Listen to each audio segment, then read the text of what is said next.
அஜலி முசம்மா, தாயினுடைய கருவறையிலே அல்லாஹ் நாடக்கூடிய அளவிற்கு குறிப்பிட்ட ஒரு காலகட்டத்தில் அல்லாஹு தாலா அந்த கருவை தங்க வைத்திருக்கிறான் என்று அல்லாஹ் சொல்கிறான். தாயினுடைய கருவறை, ரப்பினுடைய ஞாபகத்துகளை நாம ரொம்ப நினைச்சு பார்க்கணும், சாதாரணமானதல்ல. அதிலே தாயினுடைய கருவறை என்பது அது கருணை அறை என்று கூட சொல்லலாம். தாயினுடைய கருவறை என்பது அது ஒரு கருணையின் அறை. கருவை சுமப்பது பெரிய தியாகம், சாதாரணமானதல்ல. எங்க உஸ்தாத்மார்கள் சொல்லுவாங்க, ஒரு செங்கலை வயிற்றுல கட்டிட்டு ஒரு 2 நாளைக்கு நீ சும்மா இருந்து பாருன்னு சொல்லுவாங்க. ஒரு செங்கலை வயிற்றுல கட்டி வச்சுட்டு ஒரு 2 நாளைக்கு அந்த செங்கலோட நீ அலைஞ்சு பார், எப்படி இருக்குன்னு தெரியும்னு சொல்லுவாங்க. அப்படியானால் இந்த கருவை சுமந்து கொண்டு கிட்டத்தட்ட 9 மாதங்களுக்கு மேலாக அந்த தாய் சுமந்திருக்கிறாள் என்று சொன்னால் சாதாரணமான ஒரு தியாகம் அல்ல. அல்லாஹு தஆலா குர்ஆன் ஷரீஃபிலே ஹமலத்துஹு வஹனன் அலா வஹன், கஷ்டத்திற்கு மேல் கஷ்டத்தை அந்த தாய் சுமந்தாள் என்று அல்லாஹ் சொல்றான். அல்லாஹுவே கஷ்டம்னு சொல்றான். கஷ்டத்திற்கு மேல் கஷ்டத்தை அவர்கள் சுமந்தார்கள் என்று அல்லாஹு தஆலா சொல்வான். அருமையானவர்களே, அதனால்தான் அல்லாஹு தஆலா அந்த பெண்களுக்கு ஈடு செய்ய முடியாத ஒரு கூலியை அல்லாஹ் கொடுக்கிறான். நாம் எல்லாம் அறிந்த நிகழ்வுதானே. நசீபா என்று ஒரு பெண்மணி கண்மணி ரசூலுல்லாஹி ஸல்லல்லாஹு அலைஹி வஸல்லம் வந்து சொன்னாங்க, யா ரசூலல்லாஹ், ரஹபர் ரிஜால் பில் உஜூர், ஆண்களுக்குத்தானே நிறைய கூலி கிடைக்குது நாயகமே. அவங்க தான் ஜும்மாவுக்கு போறாங்க, ஜமாத்தினுடைய தொழுகை அவங்களுக்கு தான் கடமை. அது மாதிரி ஜனாசாவுடைய தொழுகையில் பங்கேற்கிறார்கள், ஜனாசையை சுமந்து செல்கிறார்கள், அடக்கிறார்கள். இந்த வேலையெல்லாம் ஆண்கள் தானே பார்க்கிறாங்க, எங்களுக்கு அந்த வாய்ப்பு இல்லை நாயகமே. அதனால நன்மையை பெறுவதில் எங்களை விட ஆண்கள் தானே முந்துகிறார்கள் என்று ஸல்லல்லாஹு அலைஹி வஸல்லம் பாராட்டினாங்க. மார்க்க பற்றின் மீது இருக்கக்கூடிய அவர்களுக்கு பிடிப்பை பார்த்து ஆனந்தப்பட்டார்கள், மகிழ்ச்சி அடைந்தார்கள், சந்தோஷப்பட்டார்கள். சந்தோஷப்பட்டுட்டு கண்மணி நாயகம் ஸல்லல்லாஹு அலைஹி வஸல்லம் சொன்னாங்க, யார் சொன்னாங்க நன்மைகள் ஆண்கள் முந்துகிறாங்கன்னு? யார் சொன்னாங்க? இந்த கூலியெல்லாம் உங்களுக்கு கிடைக்கும், நீங்கள் கணவனுக்கு கட்டுப்பட்டு வாழ்ந்து பிள்ளைகளை பேணி வளர்த்தால் இந்த கூலி எல்லாம் உங்களுக்கு கிடைச்சிடும். அதே நேரத்துல நன்மையில முந்துறாங்கன்னு சொன்னீங்கிறது எப்படி ஏத்துக்க முடியும்னு கேட்டாங்க ஸல்லல்லாஹு அலைஹி வஸல்லம். ஏனென்றால் ஒரு தாய் கருவை வயிற்றிலே சுமந்திருக்கக்கூடிய அந்த காலகட்டத்தில் அஜ்ரு ஸாயிமி வல் காயிமி ஃபீ ஸபீலில்லாஹ், பகலெல்லாம் நோன்பு நோற்ற நன்மையும் இரவெல்லாம் அல்லாஹ்வுடைய பாதையில் நின்று வணங்கிய சவாபும் அந்த பெண்மணிக்கு கொடுக்கப்படுகிறது. இது எந்த ஆமலை கிடைக்கும் கேட்டான். இது கிடைக்கக்கூடிய மகத்தான பாக்கியம் ஒரு தாய்க்கும் ஒரு பெண்ணுக்கும், கருவை சுமந்த ஒரு சீதேவிக்கும் தானே இது கிடைக்கும். வைதா அஸாபஹத்தல், அந்த குழந்தை பெற்றெடுக்கக்கூடிய நேரம் வந்து விட்டால் ஸல்லல்லாஹு அலைஹி வஸல்லம் சொல்றாங்க, லம் யஅலம் அஹ்லு ஸமாஇ வல் அர்த், வான்மண்டத்தில் உள்ளவர்களும் சரி பூலோகத்தில் உள்ளவர்களும் சரி அந்த நன்மையின் அளவை யாராலும் விளங்க முடியாது, அந்த அளவுக்கு அல்லாஹ் நன்மையை கொடுக்கிறான்னு சொன்னாங்க. அதனாலே பெண்களுக்கான மகத்தான கூலியின் காரணமாக கருவை சுமப்பது, அதை பெற்றெடுப்பது என்பது அல்லாஹ்வுடைய ரசூல் அவர்கள் சொல்லி காண்பித்திருக்கிறார். கண்ணியமானவர்களே, அல்லாஹு தஆலா அந்த குழந்தையை வயிற்றிலே வைத்திருக்கிறான் என்று சொன்னால் ஒரு வகையான பாதுகாப்பு கவசம். அது பாதுகாப்பு கவசம், நுட்பமான ஒரு தங்குமிடம், ஒரு குடில். அது இருளின் பயம் இல்லாத ஒரு நிலை. அது உணவினுடைய துர்வாடை அது வந்துவிடக்கூடாது என்பதற்காக அல்லாஹு தஆலா தாயினுடைய முதுகு பக்கத்திலே அந்த பிள்ளையை திருப்பி வைத்திருக்கிறான். வலது பக்கம் இடது பக்கம் சாய்வதற்கு ஏற்ப ஒரு நிலையில் அந்த குழந்தையினுடைய உள்ளே ஒரு நிலை அல்லாஹு தஆலா ஆக்கி வைத்திருக்கிறான். அருமையான பெருமக்களே, தாயினுடைய கருவறையில் தான் ஒரு மனிதனுடைய, ஒரு சிசுவினுடைய விதியே நிர்ணயிக்கப்படுகிறது.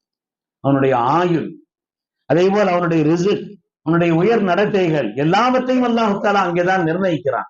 உலகத்தில் அவனுடைய துஆவினால், சதகாவினால், அறமான நல்ல காரியங்களால் அதிலே சில மாற்றங்கள் ஏற்படும் என்று சொன்னாலும் கூட அது நிர்ணயிக்கப்படுவது தாயினுடைய சிசுவினுடைய அந்த கருவறையிலே, அங்கே உள்ளேதான் சிசுவினுடைய விதி அங்கேதான் நிர்ணயிக்கப்படுகின்ற வருகிறது. அருமையானவர்களே, அது மாதிரி பெண்களுக்கு நிறைய சலுகை மார்க்கத்தில் இருக்கு. குறிப்பா குழந்தை உண்டானவங்களுக்கு, அவங்களுக்கு நோன்பு வைக்கிறதுங்கிறது கடமை இல்லை. அந்த நேரத்துல பின்னால் அவர்கள் அதை வைத்துக் கொள்ளலாம். ஆனால் நோன்பை விடுவதற்கு அவர்களுக்கு அனுமதி இருக்குது. அது மாதிரி அந்த நேரத்தில் செய்யக்கூடிய நல்ல அமல்கள், துஆக்கள், அதுவெல்லாம் சாதாரணமானதல்ல. அதற்கு அல்லாஹ் தஆலா தனியே ஒரு அந்தஸ்தை, இந்த சிரமத்தோடு இருந்து செய்யக்கூடிய அமல்களுக்கு உயர்ந்த கூலி அல்லாஹ் தஆலா கொடுக்கிறார். ஒரு கர்ப்பிணி பெண் இறந்து விட்டால் சொன்னாங்க, ஷஹீதனுடைய அந்தஸ்து அந்த பெண்மணிக்கு கொடுக்கப்படும் சொன்னார். ஷஹாதத்தினுடைய பாக்கியம் இருக்குதுன்னு சொன்னார். இந்த பெண்மணிக்கு அல்லாஹ் தஆலா கொடுக்கக்கூடிய ஒரு நிலை. நமது உயிரின மேலான கண்மணி முஹம்மது ரசூலுல்லாஹி ஸல்லல்லாஹு அலைஹி வஸல்லம் அருமையான மகளார் அன்னை ஜைனப் நாயகி அவர்கள் ஹிஜ்ரத்தின் பொழுது அவர்கள் புறப்பட்டு போகின்ற நேரத்தில் தான் ஹுபார் என்ற ஒரு எதிரி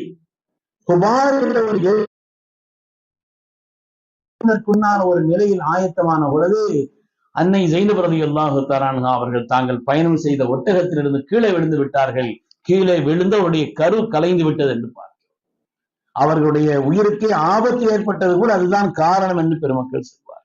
அதனாலே தாயினுடைய அந்த கருவை சுமந்திருக்கக்கூடிய காலம், அதற்கு வழங்கப்படக்கூடிய கூலி, அதில் ஏதாவது தன் உயிரையே பணம் வைத்துத்தான் பிள்ளையை சுமக்கிறார். அதனால் அதில் ஏற்படக்கூடிய அந்த ஒரு நிலைக்கு அல்லாஹு தஆலா இவ்வளவு பெரிய அந்தஸ்தை வழங்குகிறான்னு சொன்னார். இமாமுல்லாஹ்வுடைய காலத்துல ஒரு சின்ன வழக்கு வருது. இமாமுல்லாஹ்வுடைய சபையில ஒரு வாலிபர் எழுந்திருச்சு அவர் ஒரு சந்தேகத்தை கேட்கிறார். உங்களுடைய வாழ்க்கையில நீங்க எத்தனையோ ஃபத்வாக்களை சொல்லியிருக்கிறீங்க, ஏதாவது ஒரு ஃபத்வா இப்படி சொல்லிட்டோமே, அது என்ன ஆச்சோ தெரியலையே, அப்படி உங்களுக்கு ஏதாவது ஒரு காரியத்துல மனசுல ஒரு ஊசலாட்டம், என்ன நம்மளமா பேணுதலான ஆட்கள் எல்லாம் அவர்கள், அதனால் எதையும் துல்லியமாக தெளிவாக ஆய்ந்து அறிந்து சொல்லக்கூடிய அவர்கள், உங்களுடைய மனசுல ஏதாவது ஒரு காரியத்தை இப்படி சொல்லிட்டமேன்னு சொல்லி ஒரு ஊசலாட்டம் ஏற்பட்டிருக்குதான்னு கேட்டாங்க. ரொம்ப நுட்பமான கேள்வி. இமாமுல்லாஹ் சொன்னாங்க, ஒரு 18 வருஷ காலத்திற்கு முன்னால் என்னிடத்தில் ஒரு கேள்வி கேட்கப்பட்டது. கருவுற்ற நிலையில் இருந்த ஒரு தாய் இறந்து விட்டால், இறந்து விட்டு அந்த தாயை அப்படியே அடக்கம் செய்வதா அல்லது அவருடைய வயிற்றை அறுத்து அந்த குழந்தையை வெளியில் எடுக்கிறதா? என்ன, தாய் இறந்தா குழந்தை இறந்து கொஞ்ச நேரம், அதனால இந்த தாயை அப்படியே அடக்கம் செய்வதா அல்லது அறுத்து அந்த குழந்தையை வெளியே எடுப்பதா என்று கேட்டார். நம்ம அறிவுக்கு புத்திக்கு புத்தது எதையாவது சொல்றதா இருந்தா சொல்லலாம், அப்படி அந்த மார்க்கம் அல்லவா இது. அதனால் நான் யோசித்தேன், தேடி பார்த்தேன், ஆனால் உடனடியாக தீர்வு சொல்ல வேண்டிய விஷயம். அதனாலே நான் பல்வேறு நிலைகளில் ஆய்வு செய்து அதற்கு பிறகு எனக்கு மார்க்கத்தில் கிடைத்த ஒரு நிலை அடிப்படையாக வைத்து நீ குழந்தையை அறுத்து வெளியில் எடுத்துருங்க. ஏன்னு சொன்னா அப்படி நான் உத்தரவிட்டு அப்படி நான் சொல்லிவிட்டேன். ஒருவேளை உயிரோடு இருந்து விட்டால் எந்த ஒரு நிலைக்காக நான் அப்படி சொல்லிவிட்டேன். ஆனா அதே நேரத்தில் என்னுடைய உள்ளத்தில் ஒரு ஜனாசாவை அப்படி கீறி கிழிக்கக்கூடிய, அதை நான் இப்படி செய்யக்கூடிய ஒரு நிலையை நினைத்தும் பயமாக இருந்ததுன்னு சொன்னார். இதற்கு அவர்களை தான் கவலைப்பட வேண்டியதில்லை, உன்னுடைய உள்ளத்தில் தாங்கள் வருத்தப்பட வேண்டியதில்லை. எந்த குழந்தையை தாங்கள் அறுத்து வெளியில எடுக்க வேண்டும் என்று உத்தரவிட்டீர்களோ அந்த குழந்தை தான் இந்த கேள்வி கேட்டுக்கிட்டு இருக்கிறேன். இமாமுல்லாஹ் ஆனந்தப்பட்டாங்களுடைய உள்ளத்தில் நீண்ட காலம் என்னுடைய உள்ளத்தில் இருந்த அந்த வேதனைக்கு அல்லாஹ் ஒரு தீர்வை தந்திருக்கிறான் சொன்னார். அதனால் அருமையான பெருமக்களே, தாயினுடைய கருவறை அதிலே அல்லாஹு தஆலா வைத்து பாதுகாக்கக்கூடிய நிலை என்பது சாதாரணமானதல்ல, உன்னதமானது. உன்னதமானது 3 இருள்கள் தாயினுடைய கருவறையிலே குர்ஆன் சொல்கிறது, யஹ்லுகுக்கும் ஃபீ புத்தூனி உம்மஹாத்திக்கும், உங்களுடைய தாய்மார்களுடைய வயிற்றுக்குள் அல்லாஹ் உங்களை உருவாக்குகிறான். ஹல்கம் மின் பாதி ஹல்க், ஒரு நிலைக்கு பின்னால் இன்னொரு நிலையை, இந்த நிலையில் அல்லாஹ் உருவாக்குகிறான். ஃபீ ظுலுமாத்தின் ஸலாஸ், 3 இருள்கள் அல்லாஹ் சொல்கிறான். 3 இருள்கள். ஒன்று தாயினுடைய வயிறு, அது ஒரு இருள். அதுக்கு அடுத்து அந்த கருப்பையினுடைய அந்த சுவர், கருப்பையினுடைய அந்த சுவர். 3வது குழந்தையை சுற்றி இருக்கக்கூடிய அந்த சவ்வு படலம். இந்த 3 இருள்களுக்கு மத்தியில் தான் அல்லாஹு தஆலா இந்த தாயினுடைய நிலையிலே அந்த கருவை உருவாக்குகிறார். அதாவது இருள்ங்கிறது இருக்குது, வாழ்வினுடைய மர்மங்கள் நிறைந்த நிலைன்னு சொல்லுவாங்க. இருள்கள்ங்கிறது அதான் அசல், இருள் என்பதுதான் அசல். காலமெல்லாம் வேர்கள் தன்னை பூமிக்கு அடியிலே இருளுக்குள்ளே மறைத்துக் கொள்கிறது, வெளியிலே விருந்த ஒரு விருட்சம் நிற்கிறது. காலமெல்லாம் அஸ்திவாரமாக கொண்டு தன்னை இருளுக்குள்ளே மறைத்துக் கொள்கிறது, ஒரு பலமான கட்டிடம் நிமிர்ந்து நிற்கிறது. எனவே அது அசல். பொதுவாக இருள் என்பது அசல் என்று சொல்வார். இதிலே அல்லாஹு தஆலா ஒவ்வொரு 40 நாட்களுக்கு மத்தியிலே அந்த கருவை வித்தியாசமான நிலையில் வளர்ச்சி அடைய செய்கிறார். அல்லாஹுடைய பேர் அற்புதம்.